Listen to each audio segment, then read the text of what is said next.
शुक्रिया।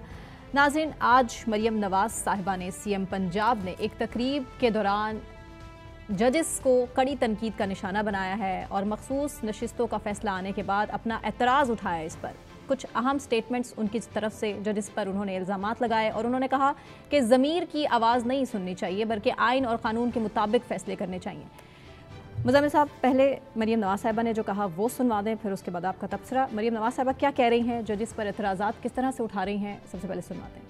मैं आवाम को भी कहूंगी, इस तरह का जो भी फैसला आता है हमें उसको ध्यान से देखना है कि इसके पीछे मुहर्रिकात क्या हैं, इसके पीछे वजूहात क्या हैं। आप कहते हैं कि हम अपने ज़मीर के मुताबिक फैसले करते हैं, आपको ज़मीर के मुताबिक फैसले नहीं करने होते, आपको आइन और कानून के मुताबिक फैसले करने होते। अगर आपका ज़मीर बिका हुआ है तो हम क्या कर सकते हैं।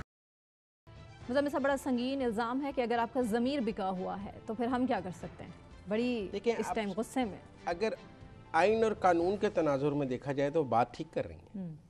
मतलब एक जज ज़ाती तौर पे हो सकता है ये समझता हो कि मेरा मतलब है कि काम ये बात ठीक है, लेकिन अगर आइन और कानून के मुताबिक ठीक नहीं है तो जज की ज़ाती सोच पर तो फैसला नहीं हो सकता। कभी कहते हैं बेगमात के केस पर, कभी कहते हैं ज़मीर। देखें, एक जज का ज़मीर हो सकता है, वो समझता हो उसका ज़मीर कह रहा है तहरीक इंसाफ के साथ ज्यादती हुई है, लेकिन उसने फैसला तो आइन और कानून के तहत करना है ना, अपने ज़मीर के मुताबिक तो नहीं करना। और फैसला सुन्नी इत्तेहाद कौंसिल थी अदालत नहीं, में, मैं एक इन प्रिंसिपल बात कर रहा हूँ कि पाकिस्तान की अदलिया को ना नजरिया ज़रूरत के तहत फैसले करने हैं, ना अपनी ज़मीर की आवाज़ पे फैसले करने हैं, ना उन्होंने कोई अवामी इंसाफ देना है कि उनका इंसाफ, उन्होंने आइन और कानून के मुताबिक फैसले करने हैं।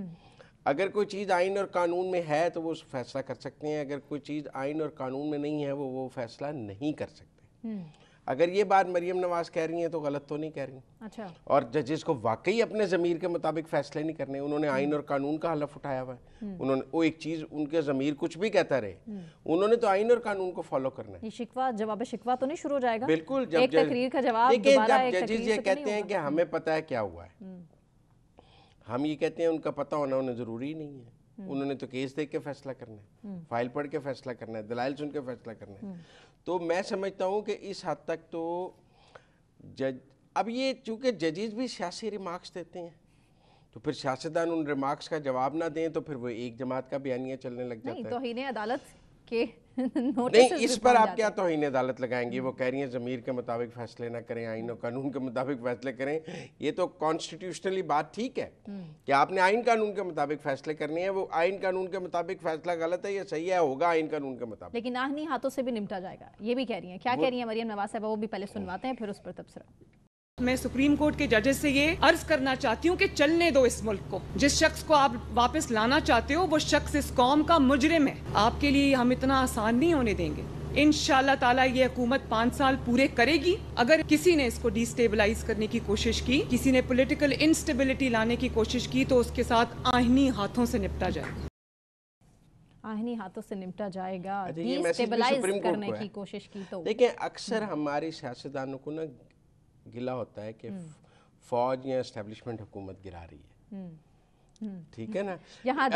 इस वक्त तो गिला जो है वो सुप्रीम कोर्ट और जजेस से है कि वो हुकूमत को गिरा रहे हैं। ख्वाजा साहब कह रहे हैं गैर यकीनी की सूरत हाल जिम्मेदार सिर्फ सियासतदान नहीं बल्कि अदलिया है। अब सूरत हाल ये है कि इस वक्त जो हुकूमत है वो ये नहीं कह रही कि मेरी हुकूमत को एस्टेब्लिशमेंट से खतरा है, फौज से खतरा है। वो ये कह रही हैं कि वो ये कह रही हैं कि इस हुकूमत को अदलिया से खतरा है। इस दफा टफ टाइम दे रही है अदलिया, जुडिशरी का सबसे बड़ा। क्या अदलिया भी एक और एस्टेब्लिशमेंट बन गई है? जिन्होंने फिर तो ये सवाल हो गया ना, अगर अदलिया हुकूमतें गिराने और बनाने में के किरदार में आ जाएगी तो अदलिया भी एस्टेब्लिशमेंट बन जाएगी,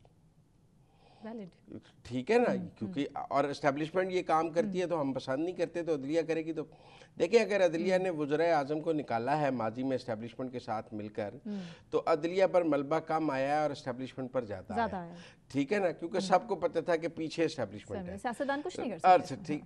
लेकिन इस बार तो एस्टेब्लिशमेंट अदलिया के पीछे नहीं है। अगर कोई हुकूमत गिराई गई या किसी को घर भेजा गया तो वो तो अदलिया का अपना एजेंडा होगा ना, उसके पीछे एस्टेब्लिशमेंट को तो मुर्दे।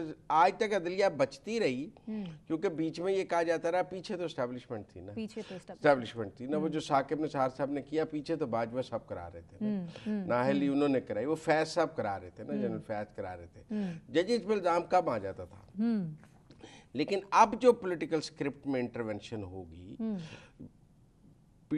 PMLN का ये मौक़िफ़ है कि ये अदलिया अपने तौर पर एक पॉलिटिकल पाकिस्तान की पॉलिटिक्स में इंटरवेंशन कर रही है।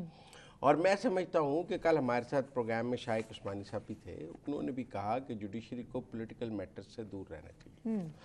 ये जो है ना कि जी चीफ जस्टिस हुकूमत बनाता है, चीफ जस्टिस हुकूमत गिराता है, ये तासुर ठीक नहीं है। लेकिन किसी पार्टी को बैन कर देना ये भी तो ठीक नहीं है ना? वो तो अदलिया ने करना ना, हुकूमत का अख्तियार नहीं है। मैं ये कह रहा हूँ कि देखें, जब इमरान खान, जब PDM और PTI के मुज़ाकरात हो रहे थे इलेक्शन के ऊपर कि इलेक्शन कब कराए जाएं और सुप्रीम कोर्ट की हिदायत पर हो रहे थे, उस वक्त भी क्या लड़ाई थी? इमरान खान साहब चाहते थे कि उमर अताब बंदियाल साहब के दौर में इलेक्शन हो, हुकूमत PDM चाहती थी बंदियाल साहब के जाने के बाद हो। इसका मतलब है कि चीफ जस्टिस पाकिस्तान की पॉलिटिक्स में एक पॉलिटिकल प्लेयर बन गया।